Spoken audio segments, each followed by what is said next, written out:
Welcome to Off-Grid Budget Expat Life in Barcelona.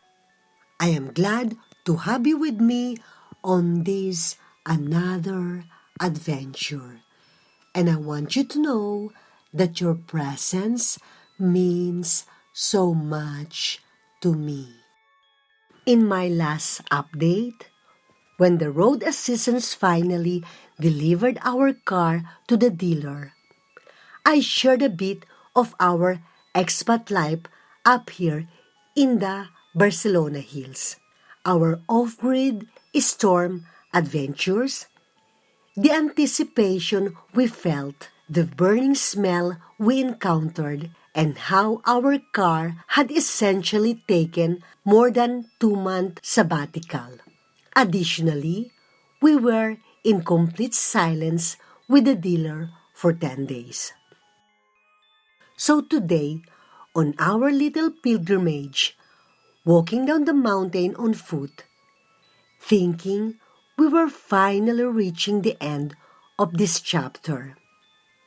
The sun was out, the air was crisp, and for a moment, we allowed ourselves to believe that the universe might be giving us a break. Living on a Spanish mountains has a way of revealing unexpected twists. It seems to lean in and whisper, "Oh, you think the story ends here? How adorable." What happened next, when we finally reached the dealer, was much more dramatic than we had expected, yet in its own peculiar way, it clarified everything. After 10 days, the phone finally rang. The car dealer said we found the problem. Just like that, the mystery was solved. The burning smell, the car refusing to move, and the ABS light urgently screaming for attention. It was the ABS module, completely gone without notice. Retired, finished. It was as if it said, "I've served you for 10 years. I'm done, so goodbye." Hearing that felt like the final piece of the puzzle clicking into place. Suddenly, the entire saga made sense. The freezing, the smell, and the car choosing to be a sculpture rather than a vehicle. It wasn't personal. It was simply over. Replacing an entire ABS module is not as simple as just picking up a kilogram of potatoes at the market. So, we understand why the dealer wanted us to agree on the price before ordering anything. Fair enough. However, as you know, an ABS module is not something you can ignore and hope it will sort out itself. Right after all of this, the car suddenly froze in place, accompanied by a lovely burning smell. Because, of course, why wouldn't it? We had to call for roadside assistance to take it to the dealer. At that point, our options were basically to agree to the repair or ask for roadside assistance for another scenic tour to a different dealer. Not much of a choice, really. On the day the tow truck delivered our car to the dealership, the mechanic gently reminded us that it was time for the 10-year maintenance. We already knew this. Of course, they had informed us last summer. At that time, we had said later, we need the car. Well, later had finally come. And of course, it brought with it a bit of dramatic flair. Suddenly, we needed all 4 new tires. Luckily, we found a tire shop that specializes in exactly what we needed. And the prices didn't make us question our life choices. After 10 years of driving up and down a mountain road, our tires had essentially turned into smooth river stones. Our road isn't just a road. It's a geological experiment disguised as a commute. Life has a way of peeling things like that. We agreed to the maintenance not because we are wealthy or carefree, but because we are exhausted. Living in the mountains means that having a reliable car isn't a luxury. It's a necessity for survival. When your nearest grocery store is a small expedition away, you don't negotiate with the universe. You just nod and say, "Fine, let's fix everything." And with that mindset, we continued our trip to the dealer, thinking we were finally nearing the end at this tale. Little did we know, the story had one more twist waiting for us. Then came the price, an amount that made you pause, blink, and double-check that you didn't accidentally agree to buy another car. I even listened twice, just to be sure my ears weren't playing tricks on me.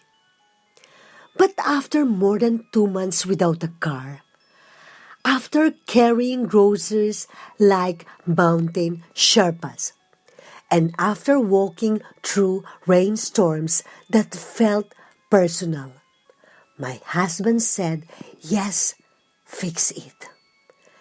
Not because it was affordable, but because we were worn down to the bone.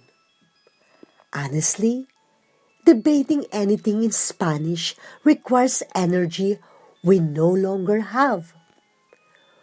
We asked how long it would take, and they told us a week.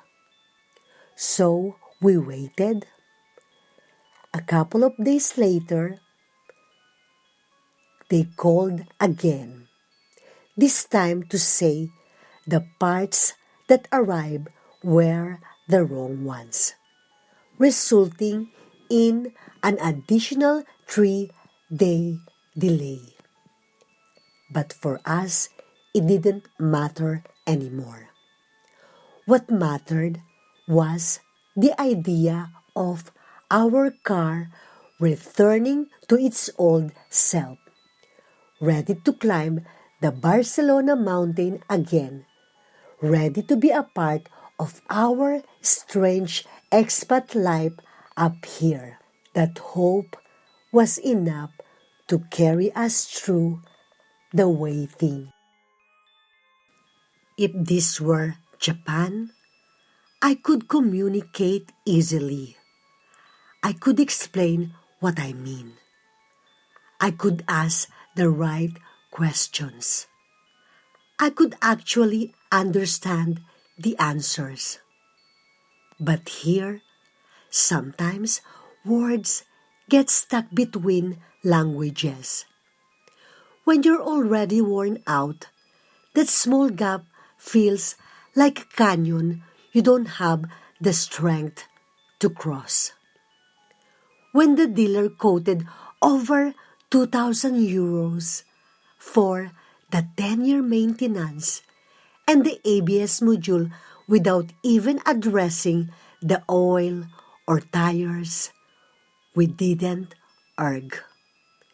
We simply nodded. Sometimes, peace of mind is worth more than a debate. Negotiating in Spanish felt overwhelming for us in our state. We simply didn't have the energy for it. I'll be honest with you. There's a specific kind of fear that comes with all of this. A small voice whispers, if this has broken, what else might follow? If this is the price we pay now, what will it be next time? Are we getting too old for this expat life in the mountains of Barcelona? These thoughts creep in quietly, like a cat is sneaking into the room, uninvited, but somehow already making itself comfortable. Here's what I'm learning. Not every bad moment is a warning.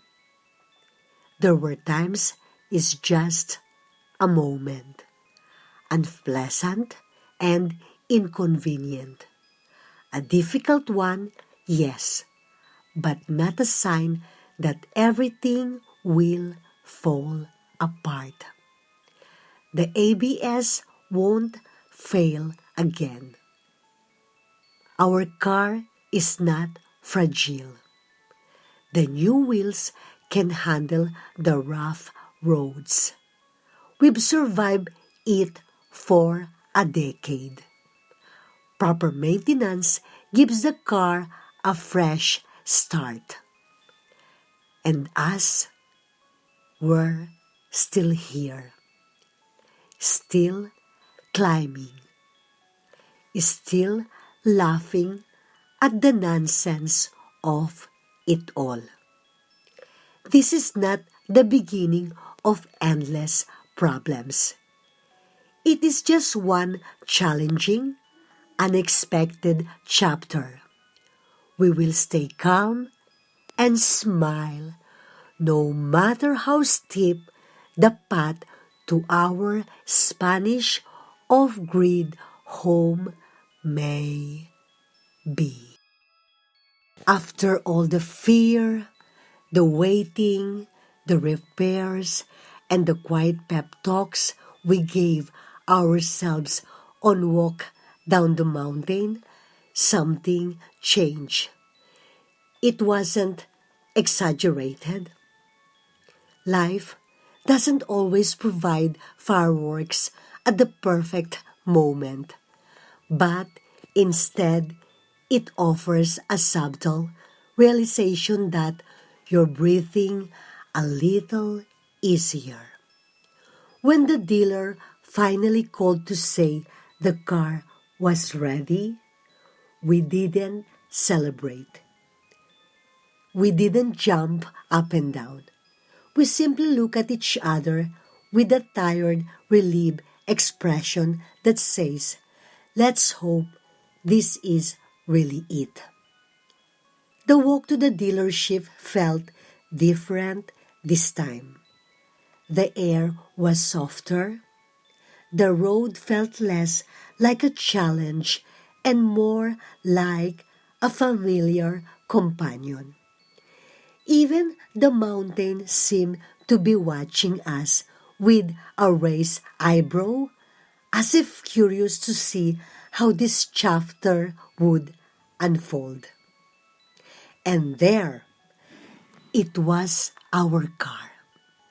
Not heroic, not transformed, not glowing with divine light. Just our car. It sat quietly, as if it hadn't caused us more than 2 months of chaos and a small existential crisis. The mechanic handed us the keys with a smile that said, "You've been through enough." And for a moment, everything felt simple again. The engine started with no warning lights, strange smells, or dramatic protest. Just the steady hum of something returning to normal. If you're watching this and your life feels like a mountain right now, if the road is rough, the rain won't let up, or everything seems to fall apart at once, keep in mind you don't need to be perfect. You don't need to be strong every single day. You just need to keep moving slowly, kindly, and with a little humor when you can manage it. At times, the mountain challenges you, but it also reveals how far you've come, how much you've grown, and how capable you really are. Thank you for walking with me today. Remember, self-care is important. So embrace the little joys in life. Please take care of yourself and always find a reason to smile. Your happiness can brighten your day and lift those around you. Until then, bye!